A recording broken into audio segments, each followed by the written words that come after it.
God Lovers, mari datang ke hadirat Tuhan di pagi ini. Bawa hatimu, bawa hidupmu, memuji memuliakan Tuhan. Ku tak tahu sampai kapan hari hidupku, akhir hayatku ini tidak menentu. Namun yang pasti perjalanan hidup ini berakhir di suatu saat nanti. Sebelum hari akhir hidupku tiba, sebelum semua kesempatan tiada, ku kan berjuang dalam pertandingan iman, mengakhiri dengan kemenangan. Hanya satu kerinduanku, sempurna seperti Bapakku, sesuai rancangan semula, serupa dengan Tuhan Yesus. Tujuan imanku berkenan di hadapan Bapa.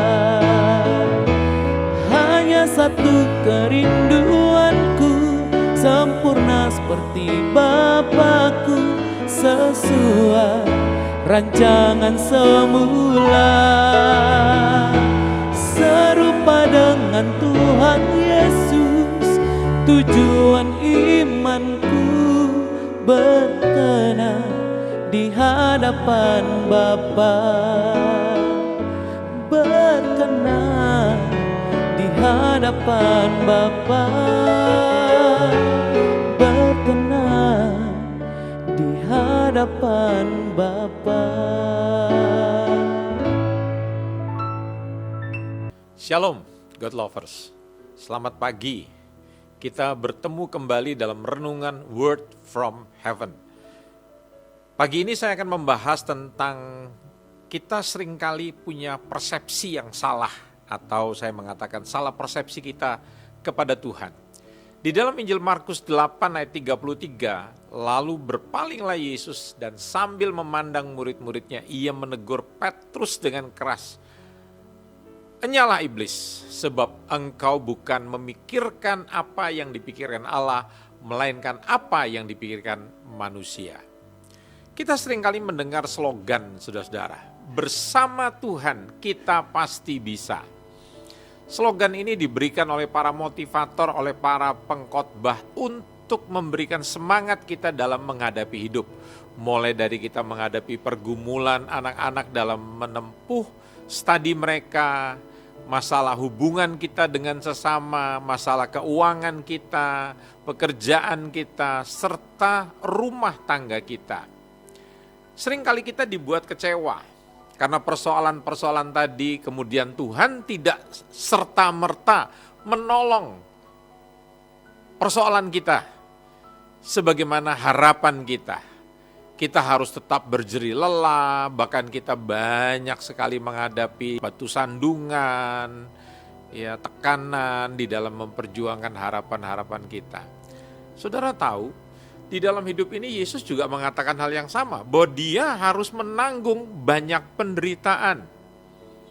Meski berhasil menghindarkan para murid dari kesalahpahaman yang menganggap Mesias adalah Raja dunia, para murid masih percaya bahwa Yesus akan tampil dalam kebesaran dan keagungan serta memulihkan Israel sebagai sebuah kerajaan. Kita tahu pada waktu itu mereka sedang dalam keadaan dijajah. Dan pengharapan murid-muridnya itu begini, saudara-saudara, bahwa nanti mereka akan menjadi bangsa yang merdeka karena mereka sudah begitu lama dijajah dari satu bangsa kepada bangsa yang lain. Jadi mereka mempunyai pengharapan secara fisik mereka akan mengalami kemerdekaan. Dan saudara tahu, kalau nanti Yesus tampil jadi raja, maka pembantu-pembantunya ini, murid-muridnya akan menjadi para menteri begitu. Wow, sebuah ekspektasi, sebuah mimpi, harapan yang luar biasa. Kita seringkali diajar untuk selalu berpikir positif. Berpikir positif itu tidak salah, 100% tidak salah. Tetapi masih belum lengkap. Kita harus diajar berpikir yang benar. Ya, jadi pemahaman inilah yang menjadi dasar Petrus dalam menegur Yesus ketika Yesus memberitahukan kepada mereka bahwa nanti aku akan menanggung penderitaan. Yesus bilang, itu yang akan terjadi pada diriku. Tapi murid-muridnya bilang, terutama Petrus mengatakan, tidak akan pernah terjadi, tidak boleh terjadi. Nah, coba seandainya ada orang yang mengatakan kata-kata yang terbalik, yang baik untuk mempetakompli, untuk mengatakan bahwa apa yang akan terjadi penderitaan dalam diri Anda tidak akan pernah terjadi. Katakan, tidak akan pernah terjadi. Tapi justru bukannya dipuji oleh guru mereka, oleh Yesus terhadap statement, pernyataan daripada Petrus. Justru Yesus menegur Petrus. Kenapa? Karena pernyataan Petrus, pikiran Petrus itu tidak sama dengan maksud dan kehendak daripada Bapa di dalam penugasan Yesus ke dalam dunia.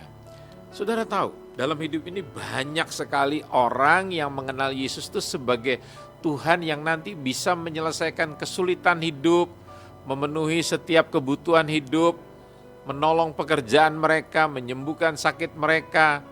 Padahal hal yang utama Yesus datang ke dalam dunia itu bukan untuk menjawab gitu ya, memenuhi kebutuhan daging manusia, tetapi untuk menyelesaikan masalah yang paling mendasar dalam hidup manusia, itu dosa.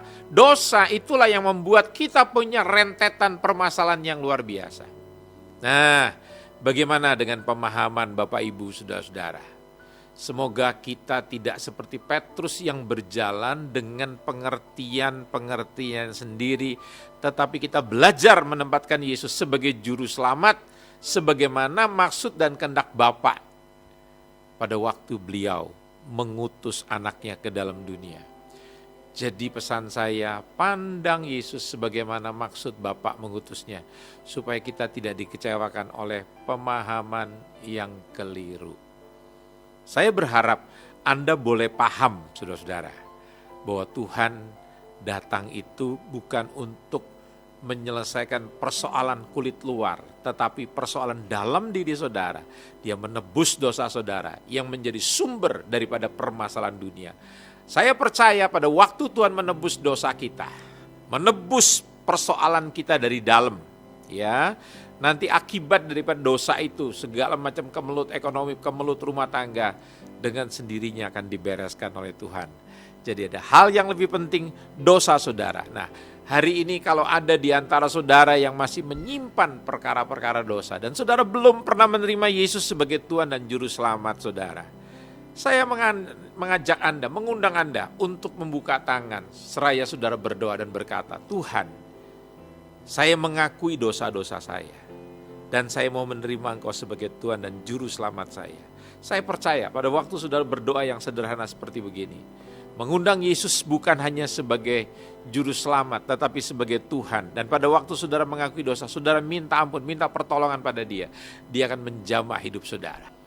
Kita berdoa. Tuhan yang baik, terima kasih. Kami berdoa untuk semua God lovers, mereka-mereka yang datang di dalam ibadah pagi ini, Tuhan Yesus.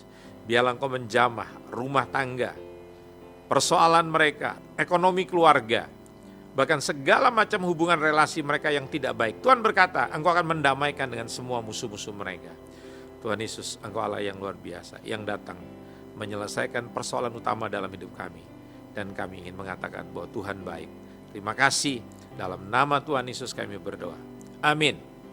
Mari, saya mengajak saudara, ya, bagi God lovers yang merasa diberkati, tolong bagikan link YouTube Renungan ini kepada saudara, kerabat, teman, ya. Tuhan memberkati kita semua. Saya berdoa biarlah damai sejahtera Tuhan yang melampaui segala akal kepikiran kita memberkati dan menyertai saudara. Amin. Tuhan memberkati kita sekalian. Shalom.